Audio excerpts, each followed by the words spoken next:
Alright guys, Scrappy again today. Hope you're doing well and enjoying your day so far. Scrappy has certainly been causing some headlines over the last few days. A big discussion point happening in the COD scene lately, with the OpTic Texas team somewhat trending downwards as to whether Scump and Formal, given the fact that Formal has certainly implied a return for Black Ops 6 could be on the cards, and Scump said, well, if Formal goes, he might consider it too. What if T2P return to competitive play somewhere or another in the upcoming season? Scrappy, who has made quite clear his opinion over the last several months, the players such as Zuma, they played against plumbers, against electricians, and all this type of stuff back in the day. Scrappy therefore firmly believes if Scump and Formal were to return to the CDL, they would get run through by the pros of today. What do you guys think in the comment section below? Hit the like button if you enjoyed. Subscribe if you're new as always. I would greatly appreciate it. First of all, on the Minnesota Rokkr, they played 2 games this past weekend. They should have won one of them at the very least, right? The Subliner series, they really should have taken the victory. And of course, there was no accuracy in either of these 2 series. They had Spart in instead, and we'll discuss the latest on that here in a second. The New York series was bad. They were up 4-1, game 5 6-star. It went to 5-5. They made a horrible play round 5 or round 11 in the game 5. Ended up losing the series.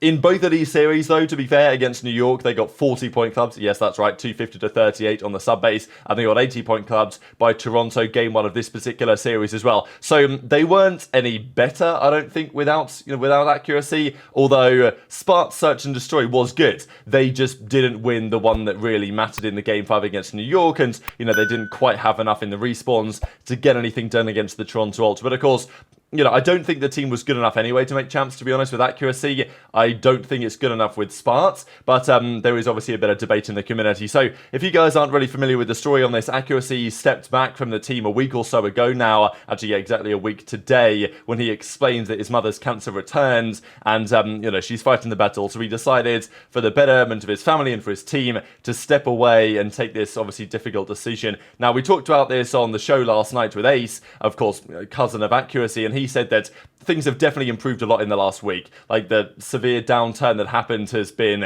I think his mother's maybe out of hospital now, so it's not like all in the clear, but it's definitely good news. I know that people that have been hoping for good news, I think my understanding is that things are hopefully moving in a good direction, and I think we can probably see that when accuracy has been at least rumoured, not yet confirmed as of recording the video, that he's going to be back in the Minnesota Rokkr starting team.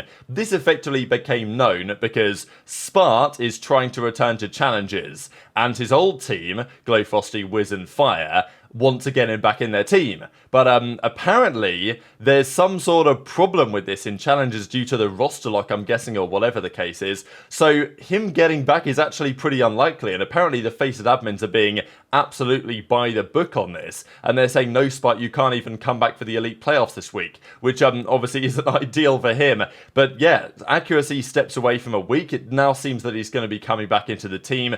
Obviously, hopefully this is good news, right? Because it implies that the family stuff is more stable than it was before. But also, is it good for the Minnesota Rokkr, right? Is this going to move them in the right direction? Because I think they did miss something without accuracy the most recent week. But at the same time, it's not like accuracy's been slaying hard either. And do I think they beat New York or they beat Toronto with accuracy in the team? Definitely not necessarily. And maybe just straight up no. I don't think I'd expect 2 dissimilar results. But at the same time, you look at the league standings, they're at 140, everyone else is at 140, it's still very much alive. So, I guess the question for you guys is accuracy or Spart, if you just had to choose between the 2 options, better for these guys in terms of trying to make it to the World Championship? And we'll see the standings here in a second. But Lamar, we believe, will be back into the starting team for the upcoming weekend, where they play, I think they just play one more game against potentially Vegas, I think is the series they play to close out the stage before they then go to the major. Just quickly on Boston, I wanted to know your guys' perspective really on the state of affairs here, because everyone's been getting slammed on Boston. Pentagrxm especially was getting rinsed when he was on the team, and I was roasting him all the time. But I think understandably, to be fair. But then again, they've got rid of him, and now they've got 3-0'd every single time. They're looking, if anything, worse than they did when they had Pentagrxm.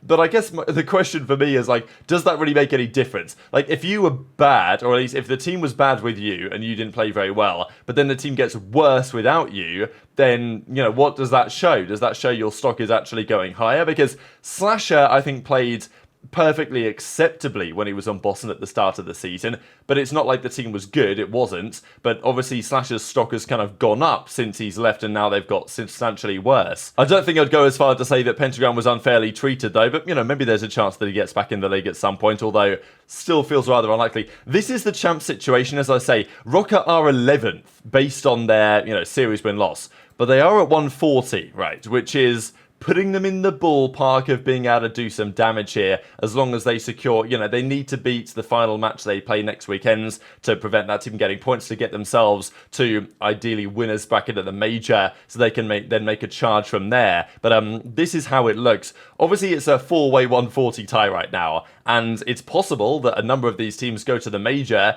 they get, you know, top 8 finishes or something, they secure themselves an additional 15 points, and there's like a massive tie at 155 or 165. That is possible as well. The question that Attach was raising though, what happens in terms of tiebreakers here? What are the rules for a 4-way tiebreaker? Because right now it goes Legion, Ravens, Gorillas, Rokkr, based it seems on series win-loss, or number of series won at the very least. But you know, if it actually turned out like this, what exactly happens, especially if some of these numbers start to align more closely? As Temp says, whoever's got the most aura gets the spot. In that case, you know, well, you could debate which team I suppose that's going to be. This is how it actually is. Head-to-head match win percentage, then game win percentage head-to-head, then overall. So I'm guessing like a multiple way tiebreaker, you're looking at, you know, kind of like some of the overall stuff, because I guess it's more difficult to do head-to-head in that kind of situation. And obviously, you know, team strength of schedule, match win percentage only for majors.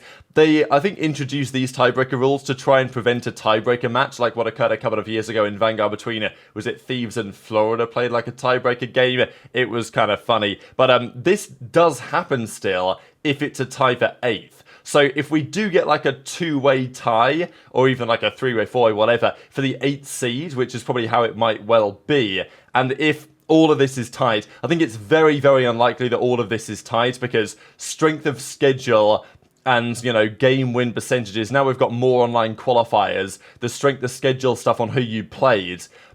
And to be fair, this is only for majors. Maybe it's a similar likelihood to what it was a couple of years ago, but it just is pretty unlikely we're going to get a tiebreaker match. But it is possible, at the very least, that if so many things were tied, that we get like a tiebreaker game for the qualification. It would be great to see like a tiebreaker mini tournament, wouldn't it? Imagine that. 4 teams tied at 160, let's say one of them's going to make it.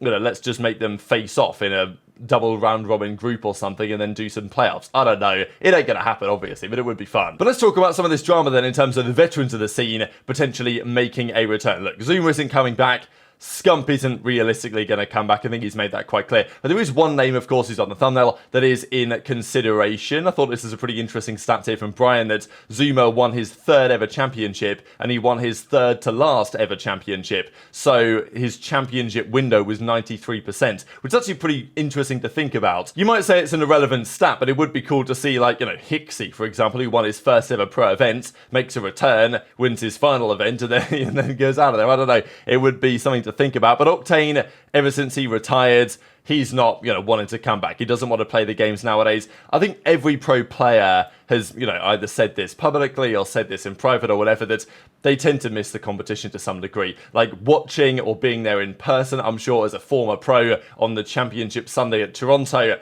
I'm sure that any pro player watching that would think, damn, like if only that was me back up there on the main stage again. But you've got to weigh up all the considerations in life. Obviously, that's what Octane did, despite, you know, choosing to retire effectively at the peak of his powers last season. But what if some of these other OGs were to return? Because it was a discussion on the flank the other day. Formal seems kind of interested in Black Ops 6. Now, I will say the timing on this, the logistics, do they really work? Just because Formal's meant to be playing Halo in August, which is when the Esports World Cup is, but then again, that's Modern Warfare 3, a game that he hasn't played. Black Ops 6 comes out shortly after that, at which point, Formal actually has made it clear that he probably won't be competing in Halo anymore. He's probably going to call it a day in Halo, and, well, what's he going to do next? Potentially a return to COD could be on the cards. So Scrappy, like, he said this to Zuma a couple of months ago, that basically you'd get slapped around by the teams of today.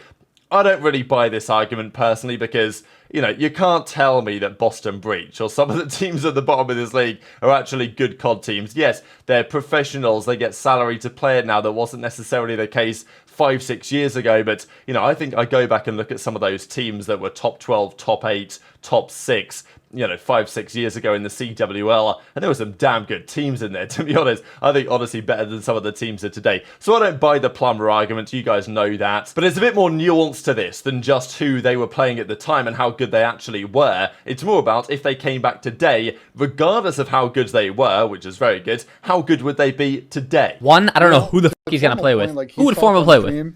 Last week or so. Who the f would Formal play with? Then he's like, oh yeah, I'm hella confident playing this. Scrimming it, and then this seems to be his last year. That's He ain't not playing. getting on OpTic. He It's don't like want to Ben compete. knows. It's like Ben just fucking knows. Okay, you get Scump, you get Formal. Are they going Okay, to realistically draw for him, right?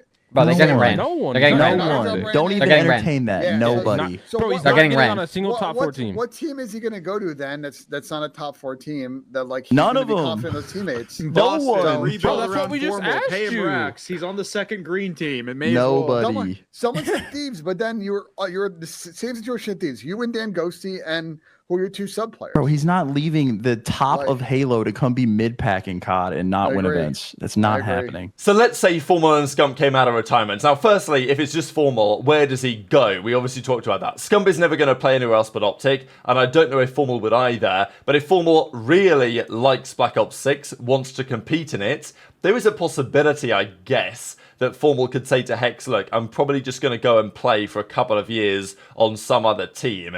And, you know, it's not going to be FaZe, it's not going to be like a big rival, it's going to be somebody else. And then I'll, you know, come back and do content. I don't know. To be honest, it's probably more likely that he just calls it a day from Halo and does content in COD or, you know, whatever he wants to play. But this is at least a possibility if he likes the game. And I think, to me, that is the key point.